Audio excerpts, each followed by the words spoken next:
আসসালামু আলাইকুম ওরহমতুল্লাহি ওবরাকাতু হামিদ ওয়া মুসাল্লিয়ান আম্মা বা'দ। সুপ্রিয় দর্শক শ্রোতা মণ্ডলী, আপনাদের সকলকে আজকের এই ভিডিওতে স্বাগত জানাচ্ছি। অনেকে আমাকে বলেছিলেন, প্রশ্ন করেছিলেন যে আপনি কিভাবে মদিনা ইউনিভার্সিটিতে ভর্তি হলেন, যদি একটু জানাতেন তাহলে খুব ভালো হতো। হ্যাঁ, বিষয়টা আমি আজ ক্লিয়ার করার চেষ্টা করছি। দেখুন, সব কিছু আল্লাহর হাতে। আল্লাহ রাব্বুল আলামিন চাইলে অসম্ভবকে সম্ভব করতে পারেন এবং সম্ভবকেও অসম্ভব করতে পারেন। আমি অধম, বয়স প্রায় পেরিয়ে গিয়েছিল, যে শর্ত মদিনা ইউনিভার্সিটির রয়েছে যে 25 বছরের নিচে হতে হবে, তখন আমার 25 বছর হয়তো 1 মাস না কত। তারপরেও আল্লাহ রাব্বুল আলামিন আমাকে কবুল করেছিলেন। এর পিছনে অনেকগুলো কারণ আছে। প্রথম নম্বর কারণ, আল্লাহ রাব্বুল আলামিনের তৌফিক, আল্লাহ চেয়েছিলেন এবং ভাগ্যে ছিল, তাই আমি এখানে আসতে পেরেছি। দ্বিতীয় নম্বর কারণ, মা পিতামাতার নিরলস দোয়া।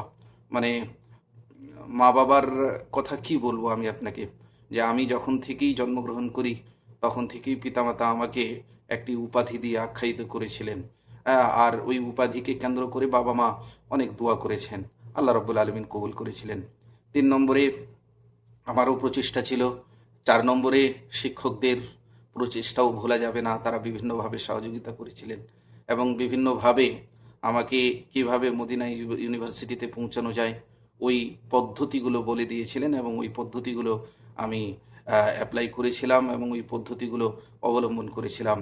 5ম নম্বর বিষয়, তার মধ্য থেকে কিছু সম্মানিত শাইখদেরকে ভোলা যাবে না, যেমন শেখ মুজাম্মিলুল হক আল মাদানী হাফিজাহুল্লাহ, জামিয়াতুল ইমাম আল বুখারী কিশানগঞ্জ প্রিন্সিপাল, উনিও সহযোগিতা করেছিলেন। ঠিক তেমনিভাবে শেখ মতিউর রহমান শীষ মোহাম্মদ আল মাদানী হাফিজাহুল্লাহ, উনিও সহযোগিতা করেছিলেন। ঠিক তেমনিভাবে ডাক্তার নূহ আলম, উনিও আমার জন্য সহযোগিতা করেছিলেন।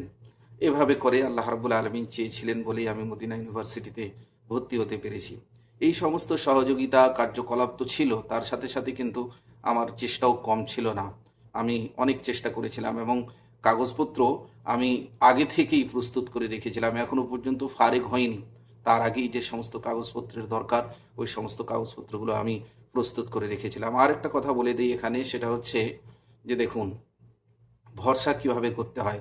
ভরসার নাম এটা নয় যে আপনি গরু বা ছাগল ছেড়ে দিলেন আর আল্লাহ রাব্বুল আলামিনের উপরে ভরসা করছেন যে কারো জমিতে যাবে না, কারো জমিতে যাবে না বা কারো ফসল হতে খাবে না। আসলে বিষয়টি এমন না। ভরসা হচ্ছে আপনাকে গরু বেঁধে দিতে হবে, ছাগল বেঁধে দিতে হবে, তারপরে আপনাকে আল্লাহর উপরে ভরসা করতে হবে। ঠিক তেমনিভাবে বিদ্যুৎ, আপনি বলছেন আমি বিদ্যুতে হাত লাগাবো, স্পর্শ করব, আর বলছেন আল্লাহর উপরে ভরসা। না, এমনটা ভরসা নয়। আপনি বিদ্যুৎটাকে সুইচ করে দেন, সুইচ অফ করে দেন, তারপরে আল্লাহ রাব্বুল আলামিনের উপরে ভরসা করেন। তো এটার নাম হচ্ছে ভরসা। তো আমি প্রচেষ্টা চালিয়েছি, যা যা করার করেছি। ভরসা ছিল এক আল্লাহর উপরে, আল্লাহ রাব্বুল আলামিন কবুল করেছিলেন। তারপরেই আমি মদিনা ইউনিভার্সিটিতে আসতে পেরেছি। এজন্যই আপনারাও এই পদ্ধতিগুলো অবলম্বন করতে পারেন। পিতামাতার দোয়া এবং নিজেও দোয়া করবেন। আমি নিজেও আল্লাহ রাব্বুল আলামিনের কাছে অনেক দোয়া চেয়েছিলাম। হ্যাঁ, আরেকজন শিক্ষকের নাম না বললেই নয়, ভুলে গেছি, শেখ হাসিবুর রহমান আল ফাইদি হাফিজাহুল্লাহ, উনিও আমার জন্য অনেক চেষ্টা চালিয়েছেন। তারপরে আল্লাহ রাব্বুল আলামিন আমাকে এখানে পৌঁছানোর সুযোগ করে দিয়েছিলেন।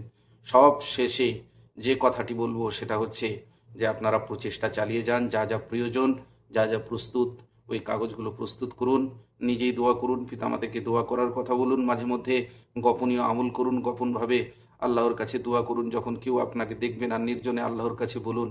আল্লাহ রাব্বুল আলামিন অসম্ভবকে সম্ভব করতে পারেন। এমনটা নয় যে যারা 95, 97, 99% নাম্বার নিয়ে এসেছে তারাই শুধু ভর্তি হতে পারবে, এমনটা না। বরং আমার চোখের সামনে এমন অনেক ছাত্র আমি দেখি যারা 50, 55, 60% নাম্বার নিয়ে এসেছে, তারাও এখানে ভর্তি হতে পেরেছেন। তো এগুলো সব ভাগ্য এবং চেষ্টা। তো আপনারাও আপনাদের চেষ্টা চালিয়ে যান, আল্লাহ রাব্বুল আলামিনের উপরে ভরসা রাখুন। আল্লাহ যদি আপনাদের ভাগ্যে লিখে থাকেন তাহলে অবশ্যই মদিনা ইউনিভার্সিটিতে ভর্তি হতে পারবেন। আল্লাহ রাব্বুল আলামিন যেন আপনাদের সকলকে মদিনা ইউনিভার্সিটিতে পড়াশোনা করার সুযোগ করে দেন, আমিন। এবং ইসলাম প্রচার ও প্রসারের মাধ্যম হিসেবে আল্লাহ রাব্বুল আলামিন আপনাকে কবুল করেন, আমিন। তাকাব্বাল ইয়া রাব্বাল আলামিন। আকুলু কওলি হাদা ওয়া আস্তাগফিরুল্লাহ লি ওয়া লাকুম ওয়া লিসাইরিল মুসলিমিন। ওয়াসসালামু আলাইকুম ওয়া রাহমাতুল্লাহি ওয়া বারাকাতুহু।